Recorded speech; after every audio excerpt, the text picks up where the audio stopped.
സമയം വൈകുന്നേരം 3:30 ആയിട്ടേ ഉള്ളൂ കേട്ടോ. നമ്മൾ റെസ്റ്റ് എടുക്കേണ്ട സമയമാണ്. പക്ഷെ റെസ്റ്റ് എടുക്കാൻ കിടന്നപ്പോൾ വല്ലാണ്ട് ഉറക്ക് വരുന്നു.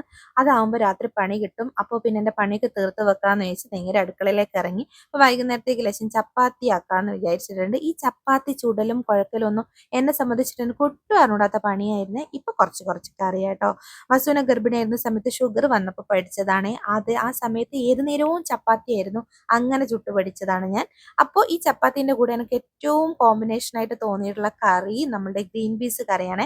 അപ്പോൾ രാവിലെ തന്നെ ഗ്രീൻ പീസ് വെള്ളത്തിലിട്ട് വെച്ചിട്ടുണ്ട്. പിന്നെ അതിൽ ഉരുളക്കിഴങ്ങും ക്യാരറ്റും ഉള്ളിയും പച്ചമുളകും പൊടികളൊക്കെ ഇട്ടിട്ട് വേപ്പിക്കാൻ വെച്ചിട്ടുണ്ട്. അതിനിടയിൽ ഞാൻ പിള്ളേർക്ക് വേണ്ടിയിട്ട് ഒരു പൗഡർ ഉണ്ടാക്കാമെന്ന് വെച്ച്, അതായത് നമ്മുടെ ഡ്രൈ നട്ട്സുകൾ ഉണ്ടല്ലോ, അത് വെച്ചിട്ടുള്ള ഒരു പൗഡർ. ഇത് ഞാൻ ഇൻസ്റ്റഗ്രാമിൽ കണ്ടതാണ്. ഇവിടെ വസു ആയിക്കോട്ടെ സാൻവി ആയിക്കോട്ടെ ഫുഡ് കഴിക്കാൻ ഒട്ടും താല്പര്യമില്ലാത്ത രണ്ട് കുട്ടികളാണ് കേട്ടോ. വസു നല്ല തടിയുള്ള കുട്ടിയായിരുന്നു. പക്ഷേ ഈ അടുത്ത കാലത്തായിട്ട് വസു ഫുഡിനോട് വല്ലാത്തൊരു ഇഷ്ടമില്ലായ്മ കാണിക്കുന്നുണ്ട്. ഒന്നും കഴിക്കുന്നേ ഇല്ല. ആകെയും കുടിക്കുന്നത് ലേശം പാലാണ് കേട്ടോ.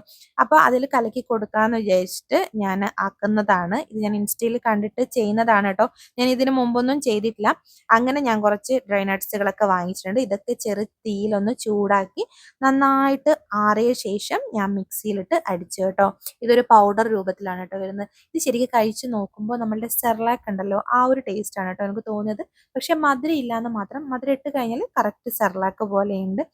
ഇത് കുടിച്ചിട്ട് എന്താവോ എന്തോ. പിള്ളേർക്ക് ഇഷ്ടമായിട്ടുണ്ടെങ്കിൽ നല്ലത്, ഇല്ലെങ്കിൽ ഇതും കൂടെ ഞാൻ അകത്താക്കേണ്ടി വരും. അപ്പോൾ ഈ ഒരു രൂപത്തിലാണ് നമുക്ക് കിട്ടിയിട്ടുള്ളത്. അങ്ങനെ ഞാനൊരു പാത്രത്തിൽ ഇതൊക്കെ ആക്കി വെച്ചിട്ടുണ്ട്. അതിനിടയിൽ നമ്മളുടെ കറിയും സെറ്റായിട്ടുണ്ട്. അപ്പോൾ ശരി, വീണ്ടും കാണാം. ബൈ.